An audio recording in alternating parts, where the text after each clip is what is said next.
ದುಃಖಗಳು ಇವೆ ಪಾಶಗಳಾಗಿರುವಂಥದ್ದು. ಇವು ಯಾವಾಗ್ಲೂ ಇರ್ತಾವ. ಯಾವುದ್ರಿಂತಂದ್ರ ಭಾವನೆಯಿಂದ ಅನ್ನುವಂಥ ವಿಚಾರಗಳನ್ನ ಇಲ್ಲಿ ನೀಡಿ ಇವಾಗ 21ನೇ ಒಂದು ಸೂತ್ರದಲ್ಲಿ ಹೇಳ್ತಾರೆ, 1ನೇ ಸಂಧಿ ಒಳಗ. ಮತ್ತೆ ಪಂಚ ಕ್ಲೇಶಗಳಿಂದನೇ ಜೀವನಿಗೆ ಸಂಸಾರ ಪ್ರಾಪ್ತವಾಗಿರುವಂಥದ್ದು, ಜನನ ಮರಣ ಪ್ರಾಪ್ತವಾಗಿರುವಂಥದ್ದು. ಯಾವಾಗ ಇವುಗಳನ್ನ ಬಿಡ್ತಾನ, ಬಿಟ್ಟು ಕೂಡ್ಲೇನೆ ಅಥವಾ ಮೋಕ್ಷ ಅನ್ನುವಂಥದ್ದು ಆಗ್ತದೆ, ಮೋಕ್ಷ ಹೊಂದುತ್ತಾನ ಅನ್ನುವಂಥ ವಿಚಾರಗಳನ್ನ ಪಂಚಕ್ಲೇಶಗಳ ಬಗ್ಗೆ ಹಿಂದಿನ ವಿಚಾರದಲ್ಲಿ ಹೇಳಿದ್ರು.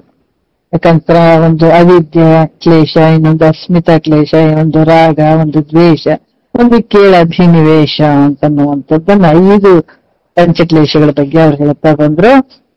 ಇವನ್ನ ಗುರು ಮುಖಾಂತರ ತಿಳ್ಕೊಂಡು ನಾವು ಮನಸ್ಸನ್ನ ಬದಲಾವಣೆ ಮಾಡ್ಕೊಳ್ಬೇಕಾದಂಥದ್ದು ಬಹಳ ಮುಖ್ಯವಾಗಿರುವಂತ ವಿಚಾರ. ಯಾವಾಗ ಇವುಗಳನ್ನ ನಾವು ಬಿಡ್ತೀವಿ, ಬಿಟ್ಟ ತಕ್ಷಣನೇ ನಮಗ ಅಂತ ಆನಂದ, ಪರಮಾನಂದ ಪ್ರಾಪ್ತಿ ಆಗ್ತದೆ ಅನ್ನುವಂಥದ್ದನ್ನ ಹೇಳಿ ಈ 21ನೇ ಒಂದು ಸೂತ್ರದಲ್ಲಿ ಕೂಡ ಹೇಳ್ತಾರ, ಈ ಪಂಚಕ್ಲೇಶಗಳಿಂದ ಯುಕ್ತನಾದಂತ ಜೀವನಿಗೆ, ಅಂದ್ರ ಈ ಪಂಚಕ್ಲೇಶಗಳಿಂದ ಕೂಡಿದಂತ ಜೀವಾತ್ಮನಿಗೆ 3 ತಾಪಗಳು ಬರ್ತಾವ. ಇವ 5 ದುಃಖಗಳ ಅಂದ್ರ ಈ ಅವಿದ್ಯೆ ಅನ್ನುವಂಥದ್ದು ತನ್ನನ್ನ ತಾನು ತಿಳಿದೇ ಇರುವಂಥದ್ದು.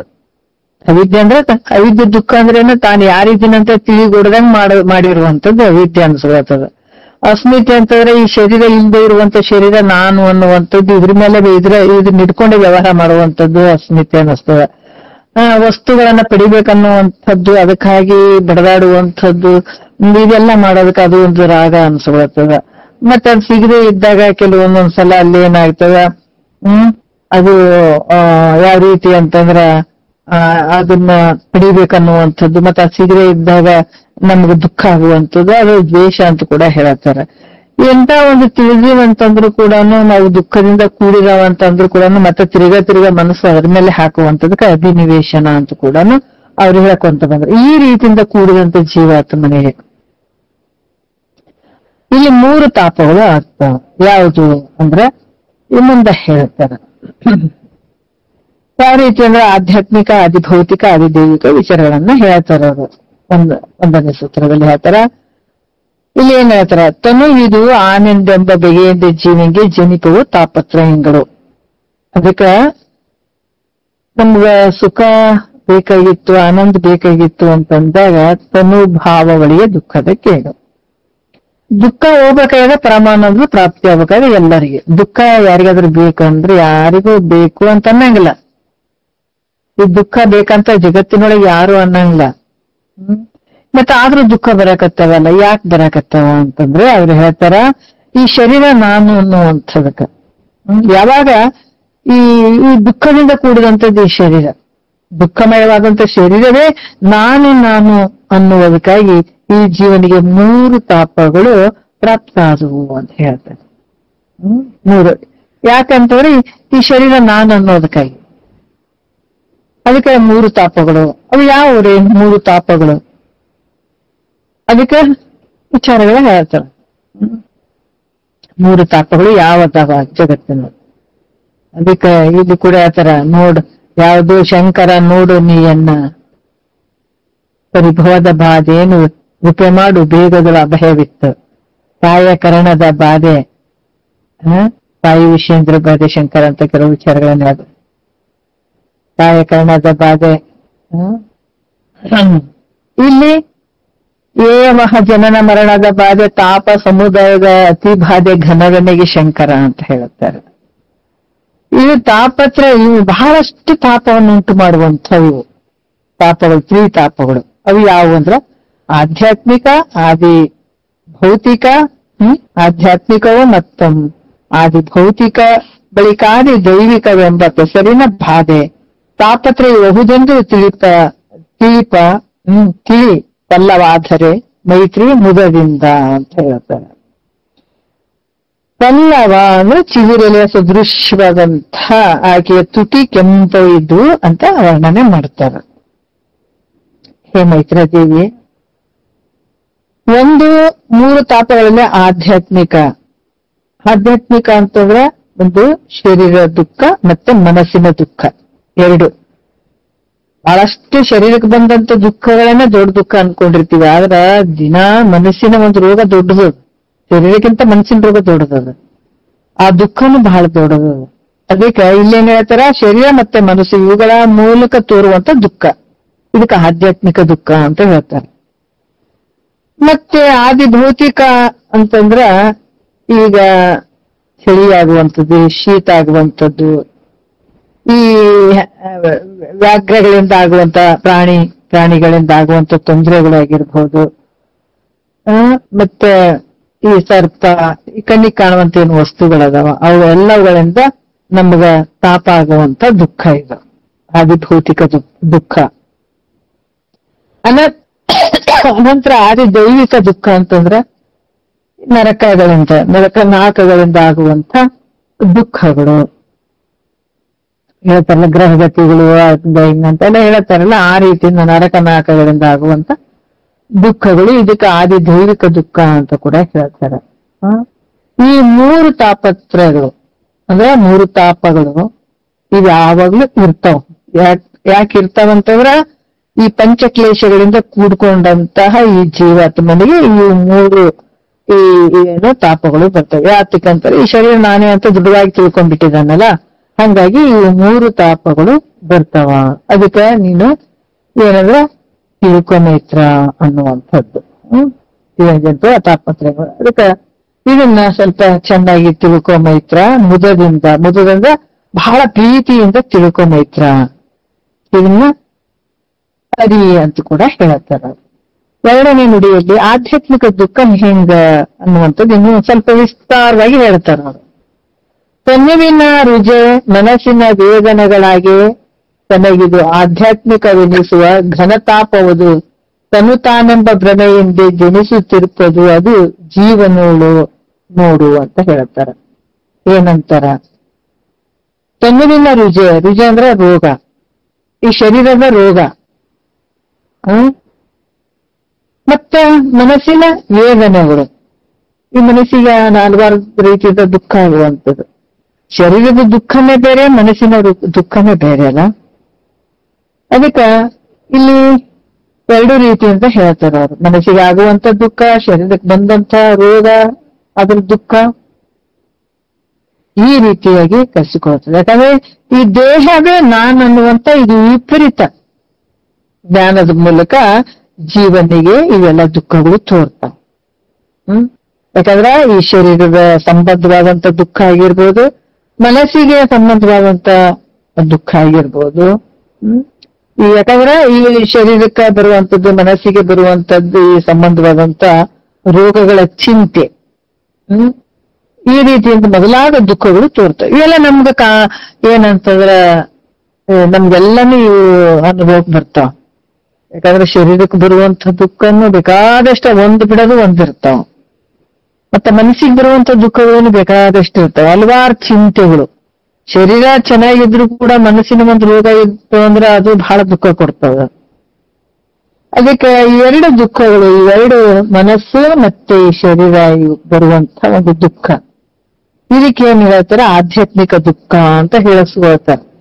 ಅದಕ್ಕೆ ಮಹಾತ್ಮರು ಹೇಳ್ತಾರ, ನಮ್ಗೆ ಜ್ವರ ಅದು ಬಂತಂದಾಗ ಹಾಸ್ಪಿಟ್ಲ್ಗೆ ಹೋಗ್ತೀವಿ, ಬರೀ ಶರೀರಕ್ಕೆ ಬಂದಂತ ರೋಗವನ್ನು ವಾಸಿ ಮಾಡುವಂಥದ್ದು ಡಾಕ್ಟರ್ ವಾಸಿ ಮಾಡ್ತಾರೆ. ಆದ್ರ ಎಷ್ಟೋ ಜನ್ಮಾಂತರದಿಂದ ಈ ಮನಸ್ಸಿನ ರೋಗ ಆಗಲ್ಲ, ಇದಕ್ಕೆ ಔಷಧ ಕೊಡೋರು ಯಾರು? ಈ ಮನಸ್ಸಿಗೆ ಔಷಧ ಕೊಡುವಂತ ಸದ್ಗುರು ಮಾತ್ರ. ಆದ್ರೆ ಈತನ ಸುಮ್ನೆ ಸಿಗ್ತಾನೆ ಏನಾದ್ರೆ ಸಿಗಂಗಿಲ್ಲ, ಬಹಳ ಹುಡುಕಬೇಕಾಗ್ತದ, ತನ್ನ ಅಷ್ಟೇ ಪುಣ್ಯ ಮಾಡ್ಬೇಕಾಗ್ತದ, ಜನ್ಮಾಂತರದಲ್ಲಿ ಇರುವಂತ ಒಂದು ಪುಣ್ಯ ಮಾಡ್ಬೇಕಾಗ್ತದ. ಅಂದಾಗ ಮಾತ್ರ ಇಲ್ಲಿ ಸ್ಪೆಷಲಿಸ್ಟ್ ಡಾಕ್ಟರ್ ಸಿಗ್ತಾನೆ. ಡಾಕ್ಟರ್ಗೂ ಮತ್ ನೋಡ್ರಿ ಹುಡುಕ್ತಿವಿಲ್ಲ ನಾವೇನಾರು ರೋಗ ಅಂದ್ಗಳನ್ನೇ ಹುಡುಕ್ಲಕ್ ಶುರು ಮಾಡ್ಬಿಡ್ತೀವಿ. ಅದ್ರಂಗ ಇಲ್ಲಿ ಮನಸ್ಸಿನ ರೋಗ ಅಂತ ಗೊತ್ತಾಯ್ತು ಅಂದ್ರೆ ಇವೆಲ್ಲ ರೋಗಗಳಿಂದ ಮುಕ್ತನನ್ನಾಗಿ ಮಾಡುವಂಥದ್ದು ಸದ್ಗುರುನಾಥನ. ಇದಕ್ಕೆ ಭಾವವೈದ್ಯ ಅಂತ ಕೂಡ ಹೇಳ್ತಾರ ಸದ್ಗುರುನಾಥ. ಈ ರೀತಿ ಇದಕ್ಕೆ ಹೇಳ್ತಾರೆ ಆಧ್ಯಾತ್ಮಿಕ ದುಃಖ ಅಂತ ಹೇಳ್ತಾರ. ಮೂರನೇ ನುಡಿಯಲ್ಲಿ ಹೇಳ್ತಾರೆ ಆದಿ ಭೌತಿಕ ದುಃಖ ಹೆಂಗ ಅದಂದ್ರೆ ಏನ್ರಿ ಅಂತಂದ್ರೆ, ಇವಾಗ ನಮ್ಗ ಸುಮ್ಮನೆ ಮ್ಯಾಲ್ ಗೊತ್ತಿರ್ತದೆ ನಮ್ಗೆ ಆಧ್ಯಾತ್ಮಿಕ ದುಃಖ, ಆದಿ ಭೌತಿಕ ದುಃಖ, ಆದಿ ದೈವಿಕ ಏನು ಗೊತ್ತೇ ಇರಂಗಿಲ್ಲ. ಇವಾಗ ಅವ್ರ ಆದಿ ಭೌತಿಕ ದುಃಖ ಅಂತಂದ್ರೆ ಏನು ಅಂತ ಹೇಳ್ತಾರೆ. ಸಕಲ ಭೂತಗಳಿಂದುದಿಸಿ ತೋರುವ ದುಃಖ ನಿಕರಮವಾದ ಆದಿ ಭೌತಿಕವಕ್ಕೂ ಅಕಲಂಕ ಮತಿ ಕೇಳು ಶೀತ ವಾತ ತಪ ಪ್ರಖರದಿಂದಾದ ನೋವುದು ತಾನು ಅಂತ ಹೇಳ್ತಾರೆ. ಏನ್ ಹೇಳ್ತಾರ ಇಲ್ಲಿ ಕೂಡ ಯಾವ ರೀತಿ ಹೇಳ್ತಾರೆ, ಸಕಲ ಭೂತಗಳಿಂದುದಿಸಿ ಅಂತಂದ್ರ ಸಕಲ ಅಂದ್ರೆ ಎಲ್ಲ ಭೂತಗಳಿಂದ ಉದಿಸಿ ಅನ್ನುವಂಥದ್ದು ವಿಚಾರ ಇಲ್ಲಿ. ಯಾಕಂತಂದ್ರ ಪೂರ್ವ ದುಃಖ ನಿಕರಂ ಆದ ಭೌತಿಕವಕ್ಕೂ ಅಂತ ಕೂಡ ಹೇಳ್ತಾರ. ಯಾವ ರೀತಿ ಅಂತಂದ್ರ ಈ ನೀರಿಂದು ಈ ಆಕಾಶ ವಾಯು ಅಗ್ನಿ ಜಲ ಅಂತ ಹೇಳ್ತೀವಲ್ಲ, ಅದ್ರಾಗ ಈ ಜಲಕ್ಕೆ ಸಂಬಂಧಪಟ್ಟವಂಥದ್ದು ಒಂದು ಚಳಿ ಆಗಿರ್ಬೋದು, ಅಗ್ನಿಗೆ ಸಂಬಂಧಪಟ್ಟಂಥದ್ದು ಒಂದು ಬಿಸಿಲಾಗಿರ್ಬೋದು, ಗಾಳಿಗೆ ಸಂಬಂಧಪಟ್ಟಂಥದ್ದು ಜಾಸ್ತಿ ಬಿರುಗಾಳಿ ಬೀಸುವಂತದ್ದಾಗಿರ್ಬೋದು. ಇವೆಲ್ಲವೂ ಈ ಲಿಮಿಟಿನ ಮೇಲೆ ಇದ್ರೆ ಒಳ್ಳೇದು. ಅದು ಜಾಸ್ತಿ ಅವ್ರು ಏನಾಗ್ತದೆ, ನಮಗ್ ಬಹಳ ತಾಪ ಆಗ್ತದೆ. ಈ ಬಿಸಿಲು ನೋಡ್ರಿ ಎಷ್ಟು ಒಂದು ವಾತ ಅತಪ ಅಂತ ಹೇಳ್ತಾರ, ಬಿಸಿಲುಗಳ ಅಂತ ಕೂಡ ಹೇಳ್ತಾರ. ಅದಕ್ಕ ಅಕಲಂಕಮತಿ ಕೇಳು ಅಂತಂದ್ರೆ ಶುದ್ಧ ಬುದ್ಧಿಗಳಂತ, ಪರಿಶುದ್ಧವಾದ ಬುದ್ಧಿಗಳಂತ ಮೈತ್ರೇಯ ದೇವಿಯೇ ಕೇಳು ಅಂದ್ರೆ ಆಲಿಸು. ಯಾಕಂತಂದ್ರೆ ಇಲ್ಲಿ ಕೂಡ ಹೇಳ್ತಾರ ಶೀತ ಗಾಳಿ ಬಿಸಿಲುಗಳ ಇವು ಎಷ್ಟಿರ್ಬೇಕು ಅಷ್ಟಿದ್ರೇನೆ ಚಲೋ, ಇಲ್ಲ ಅಂತಂದ್ರ ಬಹಳಷ್ಟು ದುಃಖ ಆಗ್ಬಿಡ್ತದಲ್ಲ. ಹಂಗಾಗಿ ಇಲ್ಲಿ ಕೂಡ ಹೇಳ್ತಾರ ಈ ತಾಪದಿಂದ ಕೂಡ ದುಃಖ ಆಗ್ತದ ನಮಗ್. ಮತ್ತು ಭೂತ ಸಂಬಂಧವಾದಂತ ಈ ಭೌತಿಕ ಅಂದ್ರೆ ಕಣ್ಣಿಗೆ ಕಾಣುವಂತ ವಸ್ತುಗಳು ಯಾವುದು, ಈ ಪ್ರಾಣಿಗಳಿಂದ ಆಗುವಂತ ದುಃಖ. ಈಗ ಆನೆ ಇರ್ಲಿ, ಸಿಂಹ ಇರ್ಲಿ, ಹುಲಿ ಆಗಿರ್ಲಿ, ಒಂದು ಸರ್ಪ ಆಗಿರ್ಲಿ, ಏನೇ ಇರ್ಲಿ, ಅವುಗಳಿಂದ ನಮಗ್ ಬಹಳ ದುಃಖ ಆಗುವಂಥದ್ದು. ಅದರಿಂದ ಇವೆಲ್ಲವೂ ಆದಿ ಭೌತಿಕ ದುಃಖಗಳು ಅಂತ ಹೇಳ್ಸ್ಕೊಳ್ತದ. ಯಾಕಂದ್ರ ಇಲ್ಲಿ ಕೂಡ ಭೂತಗಳಿಂದ ಉದಿಸಿ ತೋರುವ ದುಃಖ ಅಂದ್ರೆ ಈ ಜಲದಿಂದ ಆಗುವಂಥದ್ದು. ನೋಡ್ರಿ, ನೆರೆ ಹಾವಳಿ ಬಂದು ಎಷ್ಟೋ ಜನ ಮುಳುಗಿದ್ರು, ಸತ್ರು, ಹೀಗೆಲ್ಲ ಆಗುವಂಥದ್ದು. ಆಮೇಲೆ ಅಗ್ನಿಯಿಂದ ಸುಡುವಂಥದ್ದು ಎಲ್ಲಾ ಕಡೆ, ಇವುಗಳಿಂದ ಆಗುವಂತ ದುಃಖ, ಇದು ಆದಿ ಭೌತಿಕ ದುಃಖ ಅಂತ ಹೇಳ್ಸ್ಕೊಳ್ತದೆ. ಮತ್ತ ಆದಿ ದೈವಿಕ ದುಃಖ ಅಂತಂದ್ರೆ ಏನಪ್ಪಾ ಅಂತಂದ್ರ ನರಕ ನಾಕ, ಈ 4ನೇ ನುಡಿಯಲ್ಲಿ ನರಕ ನಾಕಗಳಿಂದ ಅಮರು ಉತ್ಪಾತದಿಂದ ದೊರಕೊಳ್ಳುವ ದುಃಖವಂತದು ತಾನು ಉರುತರವೆನಿಪ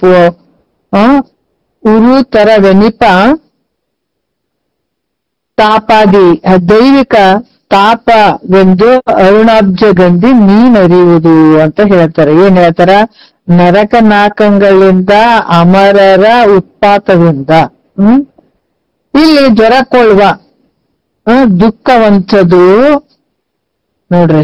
ಯಾಕಂದ್ರ ಇದು ದುಃಖವಂತದು ತಾನು, ಮತ್ತೆ ಉರುತರವೆನಿಪ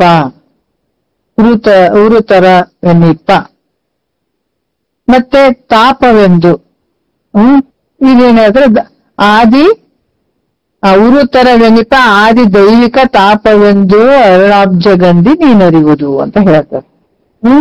ಏನ್ ಹೇಳ್ತಾರಪ್ಪ ಅಂತಂದ್ರೆ ಆದಿ ದೈವಿಕ ದುಃಖ ಅಂತಂದ್ರು ಕೂಡ ಈತ ಮಾಡಿದಂತ ಒಂದು ಪಾಪ ಪುಣ್ಯಗಳಿಗೆ ಅನುಸಾರವಾಗಿ. ಯಾಕಂದ್ರೆ ಅವು ಸತ್ಯ ಅದಾವೇನು, ಅಲ್ಲೇ ಇರ್ತೀವೇನು ಅಂದ್ರೆ ಅಲ್ಲ, ನರಕ ಅನ್ನುವಂಥದ್ದು ಪಾಪಕ್ಕನುಸಾರವಾಗಿ ನರಕಕ್ಕೆ ಹೋಗುವಂಥದ್ದು, ಮತ್ತೆ ಪುಣ್ಯಕ್ಕನುಸಾರವಾಗಿ ಸ್ವರ್ಗಕ್ಕೆ ಹೋಗುವಂಥದ್ದು. ಆದ್ರೆ 2 ದುಃಖನೇ ಅದಾವ. ಸ್ವರ್ಗಕ್ಕೆ ಹೋದ್ರು ಕೂಡ ಅಲ್ಲಿ ಸಾತಿಶಯ ಕ್ಷಯ ಪತನ ಅಂತ 3 ದುಃಖಗಳಿಂದ ಕೂಡಿರ್ತದ. ಅಲ್ಲಿನ ಬಹಳ ದಿವಸ ಇರ್ತೀನಂದ್ರೆ ಅಲ್ಲಿ ಬಹಳ ದಿವಸ ಇರಕ್ಕಾಗಂಗಿಲ್ಲ. ಆಮೇಲೆ ಈತ ಪಾಪಿ ಅಂತ ಯಮಧರ್ಮ ಏನ್ ಮಾಡ್ತಾನ, ಪಾಪದ ಕೆಲಸಗಳನ್ನ ಮಾಡಿದಾಗ ಆಮೇಲೆ ಪಾಪ ಅಂತಂದಾಗ ನಾವ್ ಅರ್ಥ ಮಾಡ್ಕೋಬೇಕು, ಯಾರಿಗೋ ಹೊಡೆದು ಬಿಡುದು ಅನ್ನುವಂಥದ್ದಲ್ಲ. ಯಾವಾಗ ಪರಮಾತ್ಮಗ್ ಭಾಷೆ ಕೊಟ್ಟು ಈ ಭೂಮಿಗೆ ನಾವು ಹೋದ್ಮೇಲೆ ನಿನ್ನನ್ನ ತಿಳ್ಕೊತೀವಿ, ಭವವನ್ನ ಗೆಲ್ಲುತ್ತೀವಿ, ಮಾಯನ್ನ ಮೀರ್ತೀವಿ, ಭವವನ್ನ ಗೆಲ್ಲುತ್ತೀವಿ ಅಂತ ಬಂದಾರಲ್ಲ, ಬಂದ ನಂತರ ನಮ್ಮನ್ನ ನಾವು ತಿಳ್ಕೊಳ್ಳದೆ ಇದ್ದಾಗ ಇದು ದೊಡ್ಡ ಪಾಪ ಆಗಿಬಿಡ್ತದೆ. ಯಾಕೆ ನಮ್ಮನ್ನ ನಾವು ತಿಳ್ಕೊಳ್ಳದೆ ಇದ್ದಾಗ ಇರದೇ ಇರುವಂತ ಶರೀರ ನಮ್ದು ಅಂತ ಅನ್ಕೊಂಡ್ಬಿಡ್ತೀವಿ, ಇದರಿಂದ ದೊಡ್ಡ ಪಾಪ ಆಗ್ತದ. ಅದಕ್ಕ ಈ ಜೀವಾತ್ಮ ನೀನೇ ಯಾತಕ್ ಹೋಗಿದಪ್ಪ, ಪರಮಾತ್ಮ ಭಾಷೆ ಕೊಟ್ಟು ನೀನು ಈ ಭೂಮಿಗೆ ಹೋಗಿ ನಿನ್ನನ್ನ ನೀ ತಿಳ್ಕೊಳ್ಳದೆ ನೀನು ಮತ್ತೆ ಬಂದಿದ್ರೆ ನೀನ್ ಮಹಾಪಾಪಿ ಇದೆ ಅಂತ ಹೇಳ್ಬಿಟ್ಟು ಅಲ್ಲಿ ಯಮ ಭಟ್ರು ಏನ್ ಮಾಡ್ತಾರ, ನರಕದಲ್ಲಿ ಎತ್ತಿ ಹಾಕುವಂತ ದುಃಖ, ಈ ದುಃಖ ಯಾಕಂತಂದ್ರೆ ಈ ಮನುಷ್ಯ ಇಲ್ಲಿ ಏನ್ ಹೇಳ್ತಾರ, ಈ ಪುಣ್ಯ ಪ್ರತಾಪದ ದೇವ ಶರೀರವನ್ನ ಧರಿಸಿ ಮತ್ತೆ ಇನ್ನು ಪುಣ್ಯದ ಕೆಲಸಗಳನ್ನ ಮಾಡಿದ್ರು ಕೂಡ ಈ ಯಮಧರ್ಮ ಏನ್ ಮಾಡ್ತಾನ, ಪಾಪದ ಕೆಲಸಗಳನ್ನ ಮಾಡಿದಂತ ಒಯ್ದತಗ ನರಕಕ್ಕೆ ಹಾಕ್ಬಿಡುವಂಥದ್ದು. ಮತ್ ಪುಣ್ಯದ ಕೆಲಸಗಳನ್ನ ಮಾಡ್ಯಾನ್ರಿ ಬಹಳ ಅಂತಂದ್ರು ಕೂಡ ಅದಕ್ಕೂ ಒಂದು ಫಲಗಳು ಅದಾವ. ಈ ಪುಣ್ಯ ಏನು ಒಂದು ಫಲದಿಂದ ಆತ ದೇವ ಶರೀರವನ್ನ ತಗೊಳ್ತಾನೆ. ಹೆಂಗ ತಗೊಳ್ತಾನೆ ಅಂದ್ರೆ, ಯಾವ ದೇವತೆಯ ಕುರಿತು ಎಷ್ಟೊಂದು ಭಕ್ತಿ ಮಾಡಿರ್ತೀವಿ ಆ ಪ್ರಕಾರ ನಿನಗೆ ಅದೇ ದೇವತೆಯ ನಿನಗೆ ರೂಪ ಬರ್ತದಲ್ಲಿ, ಶರೀರ ಬರ್ತದ. ಅದಕ್ಕ ಏನ್ ಮಾಡ್ತಾರ ಅವರು, ಇಲ್ಲ ಆಫ್ಟರ್ ಇವಾಗ ಬರೀ ಮನುಷ್ಯ ಅದನ, ಈತ ಬಂದು ನಮ್ಮ ದೇಶವನ್ನ ತಗೊಂಡು ಕೇಸಿ ನಮ್ಮ ಸಮಾನಗಳಿಗೆ ಈತ ನಮ್ ಜೊತೆ ಕೂಡ್ತಾ ಇದ್ದಾನ, ನಮ್ ಜೊತೆ ಇರ್ತಾ ಇದ್ದಾನ ಅಂತ ದೇವತೆಗಳಿಗೆ, ಅಲ್ಲಿದ್ದ ದೇವತೆಗಳಿಗೆ ಸಿಟ್ಟು ಬಂದಿರ್ತದ. ಯಾಕಂದ್ರೆ ಈತ ಪಾಪ ಪುಣ್ಯ ಮಾಡಿ ಹೋಗಿರ್ತಾನ. ಓದೋದಕ್ಕಾಗಿ ಆ ದೇವತೆಗಳು ತಮ್ಮ ಒಂದು ದೇವತೆಯ ಪೂಜೆ ಮಾಡಿ ಉಪಾಸನೆ ಮಾಡಿ ಆ ದೇವತೆಯ ಒಂದು ರೂಪವನ್ನ ಪಡ್ಕೊಂಡಿರ್ತಾನೆ. ಅಲ್ಲಿ ಸ್ವರ್ಗಕ್ಕೆ ಹೋಗಿರ್ತಾನೆ. ಸ್ವರ್ಗದಾಗ ಅಲ್ಲಿ ದೇವತೆಗಳು ಅವರೆಲ್ಲ ಇರ್ತಾರ. ಅವ್ರಂತಾರ, ಈತ ಏನು ಆಫ್ಟರ್ ಮನುಷ್ಯ ಅದಾನ, ಈಗ ಪುಣ್ಯದ ಒಂದು ಬಲದಿಂದ ಈತ ನಮ್ಮ ಒಂದು ರೂಪವನ್ನ ಪಡ್ಕೊಂಡಿದ್ದಾನ, ನಮ್ಮ ಜೊತೆ ಸರಿಸಮಾನವಾಗಿ ಕೂಡ್ತಾ ಇದ್ದಾನಂತ ಸಿಟ್ಟಾಗ್ತಾವ ಅಲ್ಲಿ ದೇವತೆಗಳು. ಅದೇ ಯಾವಾಗ ಈತನ ಪುಣ್ಯ ತೀರ್ತದಪ್ಪ ಅಂತ ಕಾಯ್ಕೊಂಡು ಕುಂತಿರ್ತಾವ, ಆ ಪುಣ್ಯ ತೀರ್ತದ ಅವನ ಸ್ವರ್ಗದಿಂದ ತಳ್ಳಿ ಬಿಡ್ತಾರ ಅವ್ರು ಮತ್ತೆ ಕೆಳಗೆ. ಅದಕ್ಕೆ ಇದರಿಂದ ಅಲ್ಲಿ ಏನಾಗ್ತದ, ಹಲವಾರು ದುಃಖ ಆಗ್ತದ. ಅದನ್ನ ದುಃಖ ಕಡಿಮೆ ಅನ್ನದ, ಆ ದುಃಖ ಕೂಡ ಆದಿದೈವಿಕ ದುಃಖ ಅಂತ ಹೇಳ್ತಾರೆ. ಈ ರೀತಿ ನೀನು ತಿಳ್ಕೊಳ್ಳುವಂತಾಗ ಅದಕ್ಕೆ ಇದು ಪುಣ್ಯನೂ ದುಃಖದಿಂದ ಕೂಡಿದಂಥದ್ದು, ಪಾಪನು ದುಃಖದಿಂದ ಕೂಡಿದಂಥದ್ದು ಮೈತ್ರ ಅಂತ ಹೇಳ್ತಾರ ಅವರು 5ನೇ ನುಡಿಯಲ್ಲಿ ಹೇಳ್ತಾರ. ತನುರುಜೆ ಆಗರವತಿ ದುಃಖ ಸಾಗರವನ್ನು ತಾಪ ಕ್ಲೇಶಾದಿಗಳ ಗೊತ್ತು ತನು ಮೂಲವದರಿಂದ ಅಖಿಲ ದುಃಖವೆಲ್ಲಕ್ಕೆ ತನುಭಾವಗಳೇ ದುಃಖದ ಕೇಳು. ಎಷ್ಟು ಚಂದ ಹೇಳ್ತಾರ ನೋಡ್ರಿ. ತನು ರುಜೆ ಆಗರವತಿ ದುಃಖ ಸಾಗರ ಅಂತ. ತನು ಅಂದ್ರ ಶರೀರ, ರುಜೆ ಅಂದ್ರ ರೋಗಗಳು, ಆಗರವಂದ್ರ ತೋಟ. ಯಾಕಂದ್ರ ತೋಟ ಹೆಂಗದಂತಂದ್ರ ಇದು ದೇಹ ರೋಗಗಳ ಒಂದು ತೋಟದ ಒಂದು ಸದೃಶ್ಯವಾಗಿ ವರ್ಣನೆ ಮಾಡ್ತಾರೆ. ಈಗ ತೋಟದಾಗ ನೀರದೆಲ್ಲ ಸಮೃದ್ಧಿ ಇರ್ತದಲ್ಲ, ಆವಾಗ ಮೆಂತೆ ಪಲ್ಯ, ಆಮೇಲೆ ಈ ಪ್ರತಿಯೊಂದು ತರಕಾರಿ ಹಾಕಿರ್ತಾರೆ, ಯಾವ್ದೋ ಒಂದು ಬೆಳೆ ಹಾಕಿರ್ತಾರೆ, ಅದು ತೆಗೆದ ತಕ್ಷಣ ಮತ್ತೊಂದು ಬೆಳೆ ಹಾಕ್ತಾರೆ. ಅದ್ರಾಗ ಈ ಶರೀರ ಕೂಡ ಒಂದು ಹೋಗೋದ್ರಾಗ ಒಂದು ದುಃಖ ಯಾವಾಗ್ಲೂ ನಮ್ಮನ್ನ ಕಾಡ್ತಾವಿಲ್ಲ. ಅದಕ್ಕೆ ಶಂಕರ ನೋಡು ನೀಯನ್ನ ಅಂತ ಹೇಳಿದ್ರು. ಯಾಕೆ ಹೇಳಿದ್ರು ಅಂತಂದ್ರ, ಒಂದಲ್ಲ ಎರಡಲ್ಲ ದುಃಖ 100,000 ಕೋಟಿ ಉಂಟು. ಶರೀರದ ದುಃಖ ಸ್ವಲ್ಪ ಹೋಗ್ಯದನ್ನೋದ್ರಾಗ ಮನಸ್ಸಿನ ದುಃಖ ಅಂತ ಯಾವಾಗ್ಲೂ ಇರ್ತದ. ಈ ಮನಸ್ಸಿನ ದುಃಖ ಇರ್ಬೋದು, ಶರೀರ ದುಃಖ ಇರ್ಬೋದು, ಹಲವಾರು ದುಃಖಗಳು ಅದಾವ ನಿನಗ. ಅದಕ್ಕೆ ಒಂದಲ್ಲ ಎರಡಲ್ಲ. ಈ ರೀತಿಯಿಂದ ಈ ದೇಹದ ರೋಗಗಳ ಉತ್ಪತ್ತಿಗೆ ತೋಟದ ಒಂದು ಸದೃಶ್ಯ ಇರುವಂಥದ್ದು ಈ ಶರೀರ. ಅದಕ್ಕ ಇದು ಸುಖ ದುಃಖ. ಯಾಕಂದ್ರೆ ಇಲ್ಲಿ ಸಕಲ ದುಃಖಗಳನ್ನ ಇರಿಸುವುದಕ್ಕೆ ಸಮುದ್ರ ಪ್ರಾಯವಿದೆ ಅಂತ ಹೇಳ್ತಾರೆ ಅವ್ರು. ಯಾಕಂದ್ರೆ ಸಮುದ್ರೋಪಾದಿಯಿಂದ ಕೂಡಿದಂಥದ್ದು ಈ ಶರೀರ ಕೂಡ ಹಲವಾರು ದುಃಖಗಳಿಗೆ ಒಂದು ಮೂಲ ಆಗ್ಯದ ಅಂತ ಕೂಡ ಹೇಳ್ತಾರೆ. ಮತ್ತೆ ಈ ಚಿಂತೆ ದುಃಖಗಳಿಗೆ ಈ ಶರೀರ ಕೂಡ ಹೆಂಗದ, ಚಿಂತೆ ದುಃಖಗಳಿಗೆ ಮೂಲ ವಾಸಕ್ ಸ್ಥಳ ಆಗ್ಯದ ಯಾವುದು ಈ ಶರೀರ. ಅದಕ್ಕೆ ಅದರಿಂದ ಇಂಥ ದೇಹವೇ ನಾನು ಅನ್ನುವ ಮೂಲಕ ಇಲ್ಲಿ ಏನದ ವಿಚಾರ ಮಾಡಿದ್ರ ಏನೊಂದು ಇಲ್ಲ. ಶರೀರಕ್ಕೆ ದುಃಖ ಬರುವಂತದ್ದಾಗಿರ್ಬೋದು, ಇದರ ಮನಸ್ಸಿನಾಗ ಬರುವಂತ ದುಃಖ ಆಗಿರ್ಬಹುದು, ಒಂದಲ್ಲ ಎರಡು ಹಲವಾರು ದುಃಖಗಳು ಇದರಿಂದನೇ ಶುರುವಾಗ್ತದೆ. ಇಂಥ ದೇಹವೇ ನಾನು ಅನ್ನುವ ಮೂಲಕ ಅನೇಕ ದುಃಖಗಳು ಬರ್ತಾವ. ಅದಕ್ಕೆ ಈ ಶರೀರವೇ ನಾನು ಅಂತಂತ ಯಾವಾಗ ನೀ ತಿಳ್ಕೊಂಡು ಈ ಶರೀರಕ್ಕ ಮೋಹ ಮಾಡ್ತೀವಿ, ಆವಾಗ ನಿನಗ್ ದುಃಖಗಳು ಬರ್ತಾವ. ಅದಕ್ಕೆ ಮಹಾತ್ಮರು ಹೇಳ್ತಾರ, ಪಡೆವೆ ನೀನೆಂದಿಗೆ ಪರಮುಕ್ತಿ ಸುಖವನ್ನು ಕೆಡುವ ಕಾಯದ ಮೋಹವನ್ನು ಮಾಣೆ ಮನುಜ ಅಂತಾರ. ಇದಕ್ಕೆ ಯಾಕೆ ಅಷ್ಟು ಮೋಹ ಮಾಡ್ತೀಯಪ್ಪ ಈ ಶರೀರಕ್ಕ? ಇದು ಯಾವಾಗ ಎಂದೆಂದ್ ಪಡ್ಕೋತಿ ಅಂತ ಹೇಳ್ತಾರ ಅವ್ರು. ಏನು ಪಡೆವಿ ನೀನೆಂದಿಗೆ ಅಂತ ಹೇಳ್ತಾರ ಅವ್ರು. ನೀ ಯಾವ ಜನ್ಮಕ್ಕೆ ಪಡಿತೀವಿ ಅರ್ಥ ಮಾಡಿ ಸ್ವಲ್ಪ ಸೂಕ್ಷ್ಮವಾಗಿ ವಿಚಾರ ಮಾಡಿದಾಗ ಏನ್ ಹೇಳ್ತಾರ, ಧರೆಯನ್ನೆಲ್ಲವನ್ನು ಸನ್ನಿಸಿ ಧೂಳಿ ಮಾಡಲ್ ಪರಮಾಣುಗಳೆನಿತೆನಿತು ದೇಹವನ್ನು ಧರಿಸಿತು ಒಂದೊಂದು ಜೀವರ ಬಸವಳು ಬಂದಂತ ಹೇಳಿದಾರ ಅವ್ರು. ಎಷ್ಟು ಶರೀರ ರೀ, ಇಡೀ ಭೂಮಿಯನ್ನ ಸಣ್ಣ ಪುಡಿ ಪುಡಿ ಪುಡಿ ಮಾಡಿ ಸಣ್ಣ ಸಣ್ಣ ಸಣ್ಣ ಸಣ್ಣ ಕಣ ಇರ್ತದಲ್ಲ, ಆ ಸಣ್ಣ ಪರಮಾಣುಗಳನ್ನಿತೆನಿತು ಅಂದ್ರ ಸಣ್ಣ ಸಣ್ಣ ಕಣಗಳೇನದಾವ ಅಷ್ಟು ಹಿಡ್ಕೊಂಡು ಇಡೀ ಭೂಮಿನ ಸನ್ನಿಸಿ ಧೂಳಿ ಮಾಡಲ್ಲ ಅಂತ ಅಷ್ಟು ಸಣ್ಣ ಸಣ್ಣ ಕಣಗಳು ಅದಾವಲ್ಲ, ಅಷ್ಟು ಶರೀರಗಳನ್ನ ತಗೊಂಡು ಬಂದಿವಂತ ನಾವು, ಒಂದಲ್ಲ ಎರಡಲ್ಲ.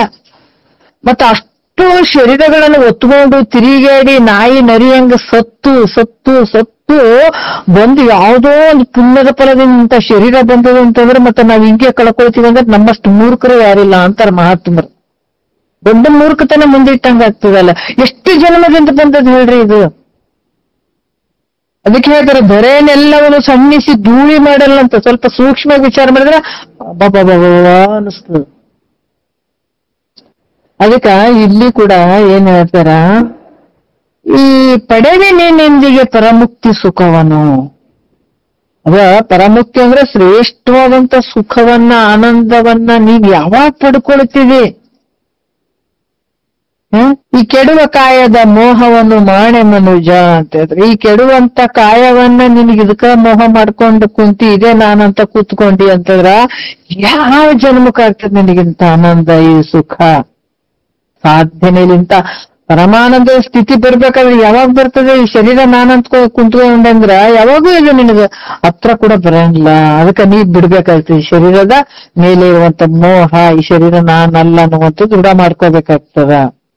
ಅದಕ್ಕ ಇದು ಹೆಂಗದ ಈ ಶರೀರ ಅಂದ್ರ ಚಿಂತೆ ದುಃಖಗಳಿಗೆ ಏನು ಇದು ವಾಸಕ್ಕೆ ಮೂಲ ಸ್ಥಳವಾಗಿರುವಂಥದ್ದು ಈ ಶರೀರ.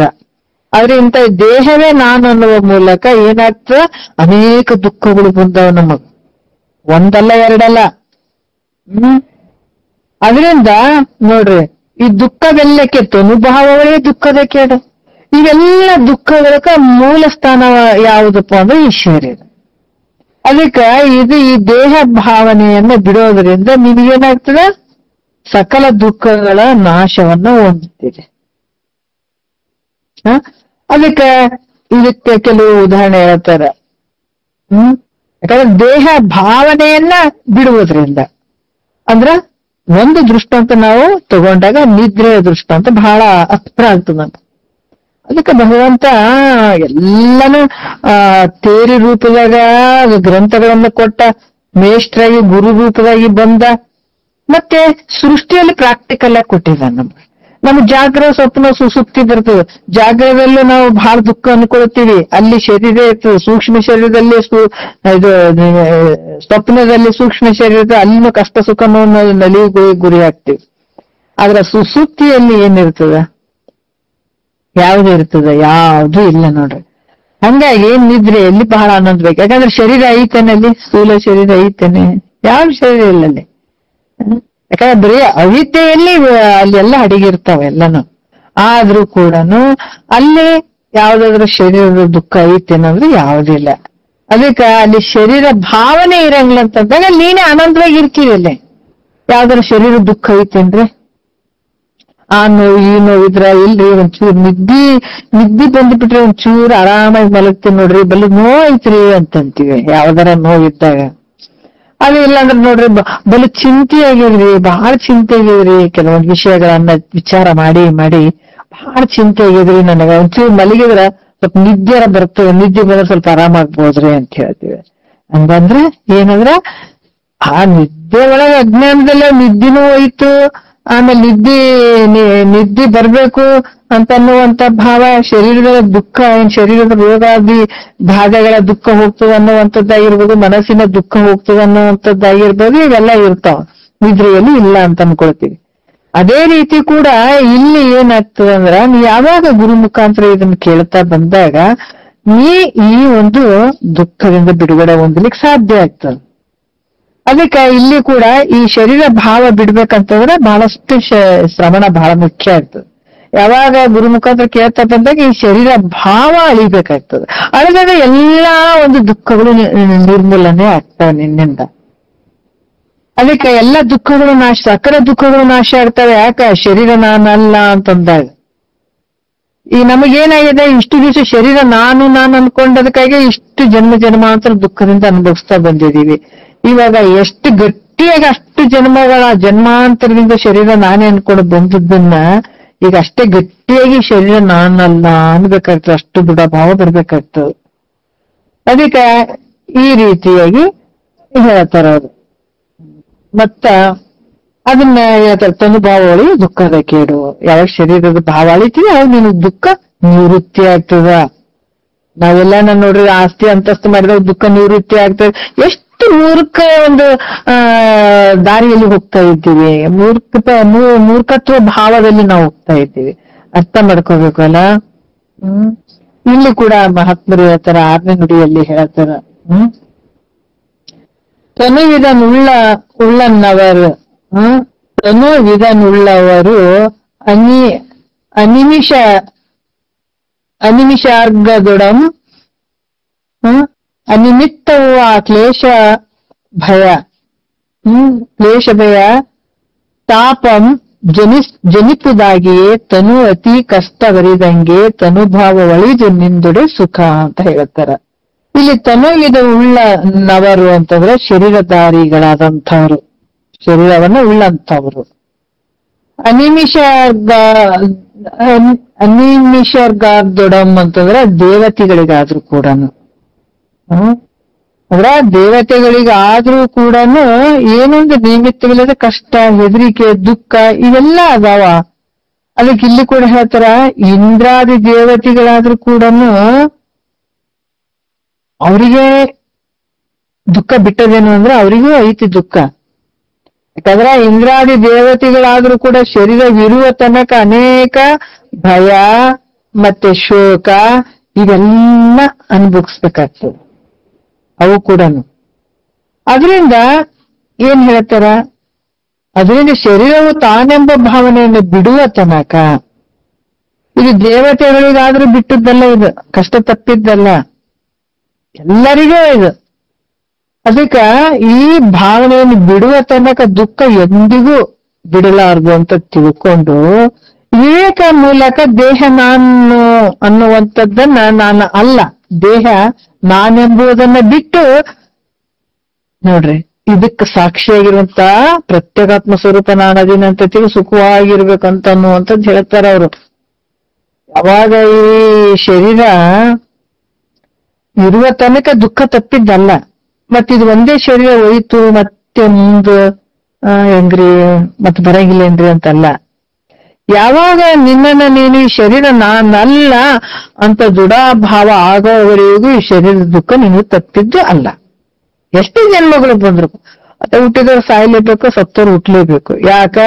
ಯಾಕಂತಂದ್ರೆ ಇದು ಶರೀರ ಈ ನಾನು ಅನ್ನುವಂತ ಭಾವದಲ್ಲೇ ಹೋದವನು ಮತ್ತೆ ಶರೀರ ತಗೊಂಡೇ ಬರ್ತಾನತ್ತ. ಮುಖ್ಯ ದುಃಖಕ್ಕೆ ಮೂಲ ಕಾರಣವಾಗಿರುವಂಥದ್ದು ಈ ಶರೀರ ನಾನನ್ನುವಂಥದ್ದು. ಅದಕ್ಕ ಈ ದೇವತೆಗಳು ಕೂಡ ತಪ್ಪಿಲ್ಲ ಈ ದುಃಖ. ಶರೀರ ಇರುವ ಮಟ್ಟ ಅವರಿಗೂ ಕೂಡ ದುಃಖನೇ ಅದ.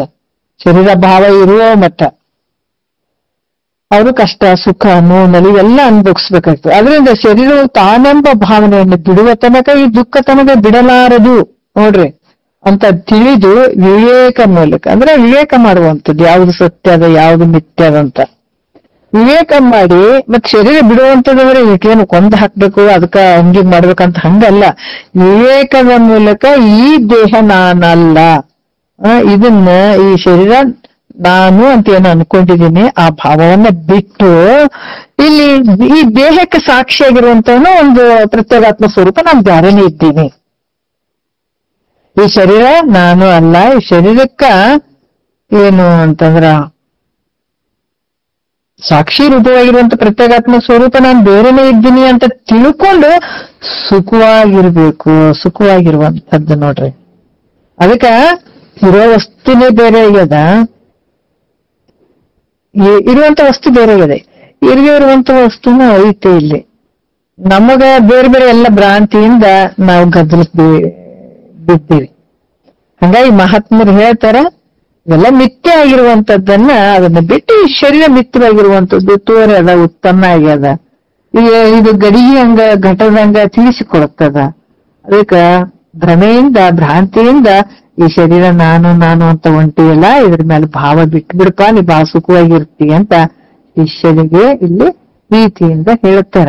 ಮೋಕ್ಷಿಗೆ 7ನೇ ನುಡಿಯಲ್ಲಿ ಹೇಳುತ್ತಾರ. ಏನಾಗ್ತದ? ಭ್ರಮಿಸಿ ದೇಹದೊಳು ಅಹಂ ಮಮತೆ ಜನಿಸಲು ಅದು ಸುಮನ ಸರ್ಗೆಯು ದುಃಖಕರಮಾಗಿ ಸುಮತಿ ಕೇಳು ಈತನು ತಾನು ಏನಂದ್ರ ಅವಿಚಾರಿತ ರಮಣೀಯಬಹುದು ಅನುಭವ ಸಿದ್ಧ ಅಂತ ಕೂಡ ಹೇಳ್ತಾರ. ಏನ್ ಹೇಳ್ತಾರ? ಸುಮತಿ ಕೇಳ ಅಂತಂದ್ರ ಸುಮತಿ ಅಂದ್ರ ಮತಿ ಅಂದ್ರ ಬುದ್ಧಿ, ಸುಮತಿ ಅಂದ್ರ ಶ್ರೇಷ್ಠವಾದಂತ ವಿಚಾರ ಉಳ್ಳಂತ ಮೈತ್ರಾದೇವಿ ಅಂತ ಹೇಳ್ತಾರೆ. ಯಾಕಂದ್ರೆ ಒಳ್ಳೆ ಬುದ್ಧಿ ಉಳ್ಳಂತ ಮೈತ್ರಾದೇವಿ. ದೇಹದೊಳ ಅಹಂ ಅಂತಂದ್ರ ಈ ದೇಹದೊಳಗ ಅಹಂ ಅಂತಂದ್ರೆ ಶರೀರದಲ್ಲಿ ನಾನು ಅನ್ನುವಂಥದ್ದು, ನನ್ನದು ಅನ್ನುವಂಥದ್ದು ಅಹಂ. ಮತ್ತೆ ಹೇಳ್ತಾರೆ ಮಮತೆ, ಅಹಂಕಾರ. ಯಾಕಂದ್ರ ಅಹಂ ಅನ್ನೋದು ಮಮತೆ. ಏನ್ ಹೇಳ್ತಾರೆ ಇಲ್ಲಿ?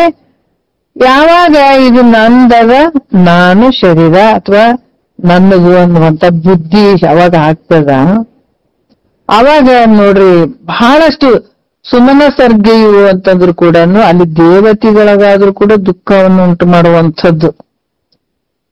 ಇದು ಯಾರಿಗೂ ಬಿಟ್ಟಿದ್ದಲ್ಲ. ದುಃಖಕರವಾಗಿ ಸುಮತಿ ಕೇಳಿ ಇತ್ತನು ತಾನು ಅವಿಚಾರಿತ ರಮಣೀಯಬಹುದು ಅದು ಅನುಭವ ಸಿದ್ಧ ಅಂತ ಹೇಳ್ರಿ. ಈ ದೇಹ ನಾನು ನನ್ನದನ್ನುವಂತ ಬುದ್ಧಿ ಇರೋವರೆಗೂ ಅದಕ್ಕ ನೋಡ್ರಿ ಎಷ್ಟು ಅದ್ಭುತ ಐತಲ್ಲ. ಮೋಕ್ಷ ಪಡ್ಕೊಳ್ಬೇಕು, ಮುಕ್ತಿ ಪಡ್ಕೋಬೇಕು, ಭಗವಂತನ ಕಾಣಬೇಕು, ಅಲ್ಲಿ ಇಲ್ಲಿ ಎಲ್ಲಿ ಇಲ್ಲೆಲ್ಲೋ ಸುತ್ತರಿತೀವಿ ಇರುವಂತದ್ದು ನಮ್ಮೊಳಗ ಐತಿದ.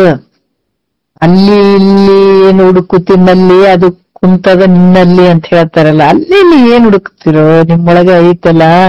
ಏನ್ ಹೇಳ್ತಾರೆ ಇದು ನೋಡ್ರಿ, ಎಂತ ಗಂಟಲು ಇದು. ಇದನ್ನ ಬಿಟ್ಬಿಟ್ಟಿವಿ. ಇದೇ ನಾವು ದೇಹದ ಬಗ್ಗೆನೇ ನಾವು ವಿಚಾರ ಮಾಡ್ತಾ ಇಲ್ಲ. ಇದೇ ಶರೀರ ನಾನು ಅಂತ ನಾವು ಭಗವಂತನ ಹುಡ್ಕಕ್ ಹೊಂಟಿವಿ. ಆನಂದ ಐತೆ ಅಂತ ಅಲ್ಲಿ ಇಲ್ಲಿ ಹುಡ್ಕಕ್ ಹೊಂಟಿವಿ. ಆನಂದ ಎಲ್ಲಿ ಐತಿ ನೋಡು. ಆ ಕಷ್ಟದ್ದೇನ ಅಂತಾರಲ್ಲ, ಅದು ಕಸ್ತೂರಿ ಮೃಗದ್ದು ಬರ್ತದಲ್ಲ, ಅದು ತನ್ನೊಳಗ ಇರುವಂತ ಆನಂದವನ್ನ ಬಿಟ್ಟು ತನ್ನೊಳಗಡೆ ಇರುವಂತಹ ಒಂದು ಸುವಾಸನೆಯನ್ನ ಬಿಟ್ಟು ಬೇರೆ ಕಡೆ ಹುಡುಕ್ತಾ ಇತ್ತಲ್ಲ. ನಮ್ಮ ಪರಿಸ್ಥಿತಿಗಳು ಹಂಗಾಗಿದಾವ. ನಮ್ಮೊಳಗಡೆ ಆನಂದ ಇರುವಂಥದ್ದು ಆದ್ರ ಕಷ್ಟಕ್ಕೆ ಗುರಿಯಾಗಿರುವಂತ ಈ ಶರೀರವನ್ನ ನಾನು ನಾನು ಅನ್ಕೊಂಡು ಆ ಭಾವದಲ್ಲಿ ಹೊರ ಪ್ರಪಂಚದಲ್ಲಿ ಹೊರ ಬಾಹ್ಯದಲ್ಲಿ ಹೋಗ್ತಾ ಇದ್ದೀವಿ. ಅದಕ್ಕೆ ದುಃಖ ಆಗಿರುವಂಥದ್ದು. ಅದಕ್ಕೆ ಮಹಾತ್ಮರು ಹೇಳ್ತಾರೆ ನೋಡ್ರಿ, ಈ ದೇಹ ನಾನು ನನ್ನದನ್ನುವಂತ ಬುದ್ಧಿ ಇರೋವರಿಗೆ ಇದು ಯಾವ ಜನ್ಮದ ಕೇಳಿಗಳ್ರಿ ಈ ಮಾತುಗಳು ನಾವು. ಎಷ್ಟು ಜನ್ಮದ ಪುಣ್ಯ ಅನ್ಬೇಕಿವೆ ವಾಕ್ಯಗಳು ನಮ್ ಕಿವಿಗೆ ಗೊತ್ತಾವಂದ್ರ. ಎಷ್ಟು ಜನ್ಮದಾಗ ಎಷ್ಟು ಬಹಳಷ್ಟು ಜನ್ಮದಾಗ ಕೇಳಿಬಿಟ್ಟಿದ್ರೆ ನಾವು ಅವಾಗ ಒಂದ್ ಸ್ವಲ್ಪ ಮುಕ್ತರಾಗ್ಬಿಡ್ತಿದ್ವಿ. ಹಂಗೆ ಇಲ್ಲಲ್ಲ, ಎಷ್ಟು ಜನ್ಮದ ಪುಣ್ಯ ಏನ ಈ ವಾಕ್ಯಗಳು ಕೇಳ್ಬೇಕಾದ್ರೆ ಹೇಳ್ತಾರ. ಈ ದೇಹ ನಾನು ನನ್ನದನ್ನುವಂತ ಬುದ್ಧಿ ಇರೋವರೆಗೂ ದೇವತೆಗಳು ಕೂಡ ಈ ದುಃಖ ತಪ್ಪಿದ್ದಲ್ಲ. ನಿನ್ ಹಿಡ್ಕೊಂಡು ತಿಳ್ಕೋಬೇಕು. ಅದಕ್ಕ ಅದರಿಂದ ಇಲ್ಲಿ ಆತ್ಮ ಅನಾತ್ಮ ವಿವೇಕ ಈ ಶೂನ್ಯರಾದಂತ ಜನಗಳಿಗೆ ಮಾತ್ರ ಈ ಶರೀರ ಹೆಂಗ್ ಕಾಣಿಸ್ತದ ಅವ್ರಿಗೆ ಗೊತ್ತಿಲ್ಲ. ಆತ್ಮ ಅನಾತ್ಮ ಯಾವುದು ಅಂತ ವಿಚಾರ ಗೊತ್ತಿರದೇ ಇರುವಂತ ಜನಗಳಿಗೆ, ವಿವೇಕ ಶೂನ್ಯರಾದಂತ ಜನಗಳಿಗೆ ಈ ಶರೀರ ಬಹಳ ಚಂದ ಕಾಣ್ತದ, ಸುಖಕರವಾಗಿ ಕಾಣಿಸ್ತದ. ಮತ್ತೆ ಅದಕ್ಕೆ ಹೇಳ್ತಾರೆ ಬಹಳ ಅಂದ ಚಂದ ಮಾಡುವಂಥದ್ದು ಬರೀ ಇದಕ್ಕೆ ರಂಭಿಸೋದು. ಈ ಶರೀರನ ಚಂದ ಕಾಣಬೇಕು, ಇದು ಶರೀರಕ್ಕೆ ಏನೂ ಆಗ್ಬಾರ್ದು, ತೊಂದರೆ ಆಗ್ಬಾರ್ದು, ಇದಕ್ಕೆ ರೋಗ ಬರಬಾರ್ದು, ಇದು ಬರ್ಲಾಕ್ ಬಿಡ್ತದ. ಬರ್ಬಾರ್ದಂದ್ರೆ ಬಂದೇ ಬರ್ತದ. ಇವತ್ತು ಜಗತ್ತಿನೊಳಗ ಎಲ್ರ ಸುಖ ಆಗ್ಲಿ, ನಮಗ್ ಬಹಳ ಒಳ್ಳೇದಾಗ್ಲಿ ಅಂತಾನೆ ಹರಕೆ ಬರ್ತಾರೆ. ಎಲ್ಲಾರ ನೀವು ದೇವಸ್ಥಾನಗಳದಾಗ ಅಲ್ಲಿ ಇಲ್ಲಿ ಹೋಗ್ರಿ, ಯಾಕ್ರಿ ಸುಮ್ನೆ ಏನು ಅದೇ ನಮಸ್ಕಾರ ಆಗ್ತಿವಿ, ಅಜ್ಜಿ ನಮಸ್ಕಾರ ಆಗ್ತಿವಿ, ಅದಾಗ್ತಿವಿ ಇದಾಗ್ತಿವಿ, ದೇವ್ರು ಮಾಡ್ತೀವಿ ದಿಂಡ್ರು ಮಾಡ್ತೀವಿ ಅಂತ ಯಾಕೆ ಬಿಡ್ಕೊಂಡ್ರಂದ್ರೆ ಇಷ್ಟಿಷ್ಟು ಲಿಸ್ಟ್ ಹೇಳತ್ತಾರ. ಇಲ್ರಿ ನಮಗ್ ಒಳ್ಳೇದಾಗ್ಯದ್ರಿ, ಬಾಳ ಒಳ್ಳೇದಾಗ್ಬೇಕ್ರಿ, ಅಥವಾ ಹಿಂಗ ಆಗ್ಬೇಕ್ರಿ, ನಮ್ ಮಗನಿ ನೌಕರಿ ಆಗ್ಬೇಕ್ರಿ, ನಮ್ಗ್ ಹಿಂಗ್ ಇತ್ರಿ ಒಳ್ಳೇದಾಗ್ಲಿ ಅಂತ ಬೇಡ್ಕೊಂಡಿದ್ವಿ. ಸುಮ್ಮನೆ ದೇವ್ರಿಗೆ ಮಾಡಕತ್ತೀವಿ ಅಂತ ಯಾರನ್ನ ಹೇಳ್ಯಾರ? ಯಾರು ಹೇಳಿಲ್ಲ.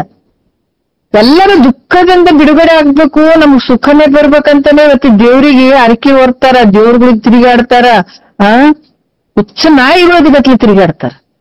ಆದ್ರ ಬರೀ ಸುಖದಾಗ ಅದಾರ ಎಲ್ಲಾರು. ಮತ್ತೆ ದುಃಖ ಬಂದದಿಲ್ಲ, ಅವ್ರಿಗೆ ಕಷ್ಟ ಆಗೋದಿಲ್ಲ. ಮತ್ತೆ ಹೆಂಗ್ ಬಂತು? ಯಾರು ಬೇಡ್ಕೊಂಡೇ ಇಲ್ಲ, ದುಃಖ ಬರ್ಲತ್ ಬೇಡ್ಕೊಂಡೇ ಇಲ್ಲ, ಆದ್ರ ಬಂದದಲ್ಲ. ಯಾಕೆ ಬಂತು? ಅಲ್ಲಿ ಬಹಳ ಅದ್ಭುತವಾಗಿ ಹೇಳ್ತಾರ, ಅದು ಬಾರದು ಬಪ್ಪದು ತಪ್ಪದಪ್ಪ. ನೀನ್ ಏನ ಮಾಡಿದ್ರು ಕೂಡ ಆ ದುಃಖ ನೀನು ಬೇಡ್ಕೊಳ್ಳದೆ ಇದ್ರು ಕೂಡ, ಕೇಳ್ಕೊಳ್ಳದೆ ಇದ್ರು ಕೂಡ ಹೆಂಗ್ ಬರ್ತದ, ಅದೇ ರೀತಿ ನಿನಗ ಏನು ಸುಖನೂ ಬರ್ತದ. ಯಾಕೆ ಬರ್ತದ ಅಂತಂದ್ರ, ಇಲ್ಲಿ ಆತ್ಮ ಅನಾತ್ಮ ವಿವೇಕ ಶೂನ್ಯರಂತ ಜನಗಳಿಗೆ ಈ ಶರೀರ ಏನಾಗ್ತದಂದ್ರ ಬಹಳ ಸುಖಕರವಾಗಿ ತೋರ್ಸಂಗಾಗ್ತದ. ಅದಕ್ಕ ಇಲ್ಲಿ ಈ ರೀತಿ ತೋರ್ತದ. ಆದ್ರೆ ವಿವೇಕಿಗಳಿಗೆ ಹಿಂಗ್ ತೋರ್ತದೆ ಅನ್ನೋದು ತೋರಂಗಿಲ್ಲ. ವಿವೇಕಿಗಳಿಗೆ ಇಲ್ಲೇನ್ ಹೇಳ್ತಾರ, ಬರಲುಳ್ಳ ದುಃಖವನ್ನು ಅನುಭವಿಸದೆ ಬೇರೆ ಪರಿಹಾರ ಅದಕ್ಕಿಲ್ಲ. ಅಹುದೆಂದಡೆ ರಾಮನಳ ಪಾಂಡವರು ನೋಯಲೇಕೆ? ಆದಿಲ್ಲ, ಹೆಸರೇ ಆಗಲ್ಲೇ, ಪ್ರಮಾಣಗಳೇ ಅದಾವ. ಬರಲುಳ್ಳ ದುಃಖವನ್ನು ಅನುಭವಿಸದೆ ಬೇರೆ ಪರಿಹಾರ ಅದಕ್ಕಿಲ್ಲ. ಅಹುದೇ ಎಂದಡೆ ರಾಮ ನಳ ಪಾಂಡವರು ಯಾಕೆ ನೋಯಿದ್ರು? ಅವ್ರು ಯಾಕೆ ಕಷ್ಟಪಟ್ರು? ಕಷ್ಟಪಡೋದ್ ಬೇಕಾಗಿರಲಿಲ್ಲ. ಶ್ರೀರಾಮಚಂದ್ರ ಆಮೇಲೆ ಶ್ರೀಕೃಷ್ಣ ಪರಮಾತ್ಮ ಅಲ್ಲೇ ಇದ್ದ, ಪಾಂಡವ್ರು ಯಾಕೆ ಕಷ್ಟಪಟ್ರು? ಅನುಭವಿಸ್ಲೇಬೇಕಾದದು, ತಪ್ಪಿದ್ದಲ್ಲ. ಅದಕ್ಕ ವಿವೇಕಿಗಳಾದಂಥವ್ರು ಒಂದಷ್ಟ ಏನ್ ಮಾಡ್ತಾರ, ಇಲ್ಲಿ ಯಾವ್ದು ಸತ್ಯ ಅದ ಯಾವ್ದು ಮಿಥ್ಯ ಅದ ಅಂತ ತಿಳ್ಕೊಳ್ತಾರ. ಈ ಶರೀರ ನಾನಲ್ಲ ಅನ್ನುವಂಥ ಒಂದು ಗೂಢ ಭಾವ ಮಾಡ್ಕೊಂಡು ಸುಖವಾಗಿ ಇರ್ತಾರ. ಅದಕ್ಕೆ ಹೇಳ್ತಾರ, ಈ ಶರೀರದ ಭಾವ ಯಾವಾಗ ಬಿಡ್ತೀವಿ ಅವಾಗ ನೀನೇ ಸುಖಿ ಇರ್ತೀವಿ. ಮತ್ತೆ ನಿದ್ದೆ ಒಳಗೆ ಶರೀರ ಇಲ್ಲ, ನಾವು ಸುಖವಾಗೇ ಇರ್ತೀವಿ. ಮುಂಜಾನೆ ಆನಂದ ಹೋಗ್ತೀವಿ, ಆ ನೋವು ಇರ್ಲಿಲ್ರಿ. ಎಷ್ಟು ಮೈ ಕೈ ನೋಯ್ತಾ ಇತ್ತು, ಮಲಗಿ ಬಿಟ್ಟಿವ್ರಿ, ನಿದ್ದೆನೆ ಬಂತು. ಆದ್ರ ನೋವು ಒಂದು ಕಾಣಿಲ್ಲ, ನಿದ್ದೆ ಆದ್ಮೇಲೆ ಸ್ವಲ್ಪ ಆನಂದ ಆಗಿನ್ ನೋಡ್ರಿ, ಖುಷಿಯಾಗಿನ್ ನೋಡ್ರಿ ಅಂತೀವಿಲ್ಲ. ಅಲ್ಲಿ ಏನಿತ್ತು ಮತ್ ನಿದ್ದೆ ಒಳಗ? ಶರೀರ ನಾನ್ ಅನ್ನೋದಿತ್ತ, ಶರೀರಕ್ಕೆ ಏನಾದ್ರು ರೋಗ ರುಜಿನ ಇತ್ತ? ಏನು ಕಂಡು ಬಂದಿಲ್ಲ ಅಲ್ಲಿ, ಏನು ಇಲ್ಲ. ಯಾಕಂದ್ರೆ ಶರೀರದ ಭಾವನೆ ಇಲ್ಲ ಅಲ್ಲಿ. ಇಷ್ಟು ತಿಳ್ಕೊ, ನಿನಗೆ ಉದಾಹರಣೆ ಐತಲ್ಲ, ನಿನ್ ಬೇಕಾದಂಗ ಉದಾಹರಣೆ ಐತಲ್ಲ, ನಿನಗೆ ಪ್ರಾಕ್ಟಿಕಲ್ ಅನುಭವಕ್ಕೆ ಐತಾ ಇಲ್ಲ. ಇದೇನು ಯಾರ್ದನ ಪುರಾಣ ಹೇಳಕತ್ತಿಲ್ಲ. ಅಲ್ಲಿ ಅಂತರಿಕ್ಷದ ಮನೆ ಕಟ್ಟ್ಯಾರ, ಅಂತರಿಕ್ಷದಾಗ ಪುರ ಮಾಡ್ಯಾರ, ಅಲ್ಲಿಂದ ಬಂದ್ರು ಏನಿಲ್ಲ ನೋಡ್ರಿ. ನಿನ್ನ ಕೈ ನಿಳ್ಕಂತಾವೆ ಅದ, ನಿನ್ನೊಳಗ ಅದ. ಸುಖನು ನಿನ್ನೊಳಗ, ದುಃಖನು ನಿನ್ನೊಳಗ. ಹುಟ್ಟಿ ಬರೋದು ನಿನ್ನೊಳಗಡೆನೆ ಅದ. ಇದು ಹುಟ್ಟಿ ಬರ್ಲಾರ್ದಂಗ್ ಮಾಡ್ಕೊಳ್ಳೋದು ನಿನ್ ಕೈಯಾಗೆ ಅದ. ಎರಡು ನಿನ್ನ ಕೈಯಾಗೆ ಅದಾವಿಲ್ಲ. ಯಾರು ನಮಗ್ ಸುಖನೂ ಕೊಟ್ಟಿಲ್ಲ, ದುಃಖನೂ ಕೊಟ್ಟಿಲ್ಲ, ಏನಿಲ್ಲ. ಎಲ್ಲದಕ್ಕೂ ಕಾರಣ ನೀನೇ. ಅವಾಗ ಇವನ್ನೆಲ್ಲ ನೀವು ಬಿಟ್ಕೊಂತ, ಗುರು ಹೇಳಿದ ವಾಕ್ಯಗಳನ್ನ ಬಿಟ್ಕೊಂತ ಬರ್ತೇವೆ, ನೀನೇ ಸುಖಿ ಆಗ್ತಿದೆ. ಗುರುವಿನ ಮಾತು ಯಾವಾಗ ನೀನು ತುಚ್ಛ ಮಾಡ್ತೀವಿ, ಅವಾಗ ದುಃಖಕ್ಕೆ ಒಂದು ಜನ್ಮ ಅಲ್ಲ ರೀ, ಒಂದು ಜನ್ಮ ಅಲ್ಲ. ಅದಕ್ಕ ಹೇಳ್ತಾರ, ಬಾಲಕ ತರುಣ ಜರಜೀರ್ಣ ರೂಪಾಗಿ ಮೇಲೆ ನರಿಕಿಯಾಗಿ ಬಳಿಕಿ ಕ್ರಮದಳು ತಾಳಲಾರೆನು ತನುವನು ಶಂಭುಲಿಂಗವೇ ಪಾಲಿಸೆಂದರಿಗೆ ಭಿನ್ನೈತಿ ಭೀತಿಯೋಳು. ಈ ರೋಗ ಶರೀರಕ್ಕೆ ಬಂದಂತ ರೋಗಗಳನ್ನ ಡಾಕ್ಟರ್ ಮೂಲಕ ತಗೊಂಡು 1 ವರ್ಷ 2 ವರ್ಷ 3 ವರ್ಷ 4 ವರ್ಷ 5 ವರ್ಷ ಗುಳಿಗೆ ತಗೊಂಡ್ಕಿಸ್ ಕಡಿಮೆ ಮಾಡ್ಕೊಳಕ್ ಪ್ರಯತ್ನ ಮಾಡ್ತೀವಿ. ಕಡಿಮೆ ಮಾಡ್ಕೊಳ್ಬಹುದು, ಕಡಿಮೆನೂ ಆಗ್ತದೆ. ಈ ರೋಗನೇ ಈಗ 1, 2 ಈಗ ಹುಟ್ಟಿನಿಂದ ನಮ್ಗೆ ಎಷ್ಟು ರೋಗಗಳು? ಬಾಲ್ಯದಾಗೂ ಕಷ್ಟ, ಯೌವನದಲ್ಲೂ ಕಷ್ಟ, ಮುಪ್ಪಿನಲ್ಲೂ ಕಷ್ಟ. ಸುಖದಿಂದ ಇದೀವೇನ್ ನಾವು? ಇಲ್ಲ. ಅದಕ್ಕ ಹೇಳ್ತಾರೆ, ಬಾಲಕ ತರುಣ ಜರಜೀರ್ಣ ರೂಪಾಗಿ ಇಷ್ಟೇ ಆಯ್ತು ಅನ್ನೋದಲ್ಲ. ಮತ್ತೆ ಮುಂದೆ ಲೋಕಗಳು ಕಾದ್ಕೊಂಡು ಕುಂತಾವ. ಮೇಲೆ ನರಕಿಯಾಗಿ ಯಾವಾಗ ಇದನ್ನ ತಿಳ್ಕೊಳ್ಳಿಲ್ಲ ಅಂತಾರೆ ಯಮಧರ್ಮ ಬಡ್ಕೊಂತ ಹೋಗ್ತಾನ. ಇದು ಸತ್ಯದ ಮಾತು. ಬಡ್ಕೊಂತ ಹೋಗ್ತ, ಇದಕ್ಕೆ ಯಾರು ಪ್ರಯತ್ನ ಪಟ್ಟು ಇದು ತಿಳ್ಕೊಬೇಕನ್ನುವಂತ ಯಾರಿಗ ಈ ಭಾವ ಇರಂಗಿಲ್ಲ, ಹಂಗ ಹೋಗ್ತಾರ. ಕಮ್ಮು ಸಂಸಾರ ಮಾಡಿದೆ ಅಂತ ಹೋಗ್ತಾರಲ್ಲ, ಅವ್ರು ಮತ್ತೆ ಎಲ್ಲಿಗೆ ಹೋಗ್ತಾರ? ಅವ್ರು ನರಕಕ್ಕೆ ಸೀದಾ ಟಿಕೆಟ್. ಅದಕ್ಕೆ ಹೇಳ್ತಾರೆ ಇಲ್ಲಿ, ಯಾವ ರೀತಿ ಅಂದ್ರೆ ಯಮಧರ್ಮ ಅಲ್ಲಿ ತಗೊಂಡು ಹೋಗ್ತಾನೆ. ಅಲ್ಲಿ ತನ ನಿನಗ ಟೈಮ್ ಐತಿ ತಿಳ್ಕೊಳ್ಳುವಂಥದ್ದು, ಈ ಭಗವಂತನ ಸ್ಮರಣೆ ಮಾಡುವಂಥದ್ದು, ಇದ್ರಾಗ ಬಡದಾಡುವಂಥದ್ದು ಮಾಡ್ಕೊಳ್ಬೇಕಾಗ್ತದ. ಅದಕ್ಕೆ ಇಲ್ಲಿ ಕೂಡ ಹೇಳ್ತಾರ, ಈ ಶರೀರ ತಾನು ಅನ್ನುವಂಥದ್ದು ಯಾವಾಗ ಅನ್ಕೊಳ್ತಾ ಅಲ್ಲಿ ದುಃಖ ಆಗ್ತದ. ಯಾವ ಶರೀರ ನಾನಲ್ಲ ಅಂತ ಗುರು ಹೇಳಿದ ವಿಚಾರಗಳನ್ನ ಅದು ಚಿಂತನ ಮಂಥನ ಮಾಡಿ ಅದನ್ನ ತಿಳ್ಕೊಂಡು ಆ ಮಾರ್ಗದಲ್ಲಿ ಹೋಗ್ತಾರೆ. ಆತನ ಸುಖಿ ಪುರುಷ ಇದ್ದಾಗೆ ಸುಖವನ್ನು ಅನ್ಭವಿಸ್ಲಿಕ್ಕೆ ಸಾಧ್ಯ ಇದೆ. ಅದಕ್ಕೆ ಜೀವನ ಮುಕ್ತ ಅಂತ ಯಾಕೆ ಹೇಳ್ತಾರೆ ಅಂದ್ರೆ ಎಷ್ಟು ಅದ್ಭುತ ನೋಡ್ರಿ. ಪ್ರಶ್ನೆನೂ ನಮ್ ಕೈಗೆ ಅದು, ಉತ್ತರನೂ ನಮ್ ಕೈಗೆ ಅದು. ಈಗ ನಾವು ಹುಡುಗರಿಗೆ ಎಕ್ಸಾಮ್ ಬರೀಬೇಕಾದಾಗ ಒಂದಿಷ್ಟು ಕಾಲಂನಲ್ಲಿ ಪ್ರಶ್ನೆನೂ ಹಾಕಿರ್ತಾರೆ, ಅದಕ್ಕೆ 4 ಕೆಲವು ಉತ್ತರಗಳನ್ನು ಕೊಟ್ಟಿರ್ತಾರೆ. ಇವಾಗ ಆರಿಸಿ ಬರೀರಿ ಅಂತ ಕೊಟ್ಟಿರ್ತಾರೆ. ಅದ್ರಂಗ ನಮಗೂ ಹಂಗ ಐತಿ ಇಲ್ಲಿ ಕಷ್ಟನೂ ನಮ್ ಕೈಯಾಗ ಐತೆ, ಉತ್ತರನೂ ನಮ್ ಕೈಯಾಗ, ಸುಖನೂ ನಮ್ ಕೈಯಾಗ ಐತೆ. ಯಾವ್ದ್ ಮಾಡ್ಕೊತ್ ನಿನಗ ಬಿಟ್ಟದ್ದಂತಾನ ಭಗವಂತ. ಯಾಕಂದ್ರೆ ಎಲ್ಲ ನಮ್ಗೆ ಏನ್ ಕಡಿಮೆ ಮಾಡಿದಾನ ಹೇಳ್ರಿ? ಎಲ್ಲಕ್ಕೆ ಯಾವ್ದಕ್ಕೂ ಕಡಿಮೆ ಮಾಡಿಲ್ಲ. ಬಟ್ಟಿ ಕಡಿಮೆ ಇಲ್ಲ, ಬಟ್ಟಿ ಕಡಿಮೆ ಇಲ್ಲ. ಪ್ರತಿಯೊಂದು ನಮ್ಗೇನ್ ಪ್ರಾರಬ್ಧ ಸುಖ ದುಃಖವನ್ನ ಅನುಭವಿಸಕ್ ಬಂದಿದೀವಿ, ಈ ಸುಖವನ್ನಾರ ತಗೊಂಡ್ ಈ ದುಃಖವನ್ನಾರ ತಗೋ, ಎಲ್ಲದಕ್ಕೂ ವ್ಯವಸ್ಥೆ ಇಲ್ಲ ಐತೆ. ಮತ್ತೆ ಈ ವ್ಯವಸ್ಥೆದ ಮಧ್ಯೆ ಇದು ನಿನಗೆ ಸುಖನೇ ಇರಲಿ ದುಃಖನೇ ಎರಡು ಶಾಶ್ವತ ಅಲ್ಲ. ಎರಡು ಬಂದಿದಾವೆ ಅಂತಂದ್ರೆ ಹಿಂದಿನ ಒಂದು ಪ್ರಾರಬ್ಧ ರೂಪದಿಂದ ಬಂದಂಥದ್ದು. ಸುಖನೇ ಬಂದದಂದ್ರೆ ಹಿಂದಿನ ಪ್ರಾರಬ್ಧ, ದುಃಖನೇ ಬಂದಂದ್ರೆ ಹಿಂದಿನ ಪ್ರಾರಬ್ಧ. ಮತ್ ಸುಖ ಅಂತಾನು ಬೀಳಂಗಿಲ್ಲ ಇಲ್ಲೇ, ದುಃಖ ಅಂತಾನು ಇದೇ ಭಾವದಲ್ಲಿ ಬೀಳಂಗಿಲ್ಲ. ಇವೆರಡು ಇದ್ರೂ ಕೂಡ ಗುರುವಾಕ್ಯವನ್ನ ನಾವು ಬಿಡದೆ ಕೇಳ್ತೀವಿ ಅಂತಂದಾಗ ಇದನ್ನ ದಾಟಿ ಅಂಥ ಒಂದು ಆನಂದವನ್ನ, ಬ್ರಹ್ಮಾನಂದವನ್ನ ನಾವು ಪಡ್ಕೊಳ್ಳಿಕ್ಕೆ ಇದೇ ಜನ್ಮದಲ್ಲಿ ಸಾಧ್ಯದ. ಅದಕ್ಕೂ ವ್ಯವಸ್ಥೆ ಮಾಡಿದಾನ ಭಗವಂತ. ಯಾಕಂದ್ರ ಶ್ರುತಿ ಪ್ರಮಾಣಗಳನ್ನ ಕೊಟ್ಟಿದ್ದಾನ. ಸದ್ಗುರು ತಾನೇ ಆ ಸದ್ಗುರು ರೂಪಾಗಿ ಬಂದಿದ್ದಾನ. ಪ್ರಾಕ್ಟಿಕಲ್ ಆಗಿ ಜಗತ್ತಿನೊಳಗ ಏನನ್ನ ತಿಳ್ಕೊಬೇಕಾದ್ರೆ ಇವು ಕೊಟ್ಟಿದ್ದಾನ ಪ್ರಾಕ್ಟಿಕಲ್ ಆಗಿ. ನೀ ಇದನ್ನ ತಿಳ್ಕೊ, ನೀನ್ ಏನ್ ಮಾಡಿ ನಿನಗ ಫ್ರೀ ಬಿಟ್ಬಿಟ್ಟಿ ನೋಡಂತ. ನೀನ್ ಒಳ್ಳೇದ್ ಮಾಡ್ತೇವ ಒಳ್ಳೇದಾಗ್ತದ, ಇಲ್ಲ ಹಂಗ್ ಮಾಡ್ತೇ ಏನಾರ ಮಾಡೋದು ನಿನಗ್ ಬಿಟ್ಟದ್ದು ಅಂತ ಹೇಳ್ತಾನ. ಅದಕ್ಕೆ ಇದಕ್ಕೇನ್ ಮಾಡ್ತೀವಿ ಅದ್ರ ಕಷ್ಟ ಅನ್ಭೋಗ್ಸರ್ ನಾವೇ, ಮತ್ ಬೇರೆ ಯಾರು ತಗೊಳಂಗಿಲ್ಲ. ಇದು ನಾವೇನ್ ಮಾಡ್ಕೊಂಡಿರ್ತೀವಿ ಅದು ರಿಪೀಟ್ ಮತ್ತೆ ನಮ್ಗ ಅದು ನಾವು ಅನುಭವಿಸ್ಲೇಬೇಕು, ಉಣ್ಲೇಬೇಕದ್ ಮತ್ತೆ ನಾವು ತೆಗೆದು ಹಾಕ್ತಿವಿ ಅನ್ನಂಗೆ ಇರಂಗಿಲ್ಲ. ಹಂಗಾಗಿ ಇಲ್ಲಿ ಕೂಡ ಬಹಳ ವಿಶೇಷವಾಗಿ ಹೇಳ್ತಾರ. 8ನೇ ನುಡಿ ಇಟ್ಕೊಂಡು ನಾಳೆ ಮಾತಾಡೋಣ. ಬಹಳ ಅದ್ಭುತವಾದಂತ ವಿಚಾರಗಳು. ಬಹಳ ದೂರವಿಲ್ಲವೋ ಮುಕುತಿ ದೂರವಿಲ್ಲವೋ ಅಂತ ಹೇಳ್ತಾರಲ್ಲ, ಮುಕ್ತಿ ಅನ್ನುವಂತ ಈ ಮಾರ್ಗ ಸಿಗ್ಬೇಕಾದ್ರೆ ಬಹಳ ಕಷ್ಟ. ಬೇರೆ ಎಲ್ಲೂ ಹೊರಗಡೆ ಇಲ್ಲ, ಅದು ನಮ್ಮೊಳಗಡೆ ನಾವು ಹೋಗ್ಬೇಕಾಗ್ಯದ. ಇಲ್ಲದೆ ಇರುವಂತ ವಸ್ತುಗಳನ್ನ ನೀನ್ ಗಟ್ಟಿಯಾಗಿ ಹಿಡ್ಕೊಂಡ್ ಕುಂತಿದೀವಿ, ಇವು ನೀನಲ್ಲ. ಆತ್ಮ ಅನಾತ್ಮ ಯಾವ್ದನ್ನುವಂಥದ್ದು ಮಹಾತ್ಮರು ಬಹಳ ಅದ್ಭುತವಾಗಿ ತಿಳಿಸಿ ನಮ್ಮ ವಸ್ತುವನ್ನ ನಮಗ ಕೈಯಲ್ಲಿ ಕೊಡುವಂತ ಕೆಲಸ ಅವ್ರು ಮಾಡ್ತಾರೆ. ನೋಡೋಣ ಮುಂದಿನ ವಿಚಾರ ನಾಳೆ ಮಾತಾಡೋಣ. 1-2 ಮಾತು ಗುರುಗಳ ಪಾದಕ್ಕೆ ಅರ್ಪಿಸಿ ಹರವು.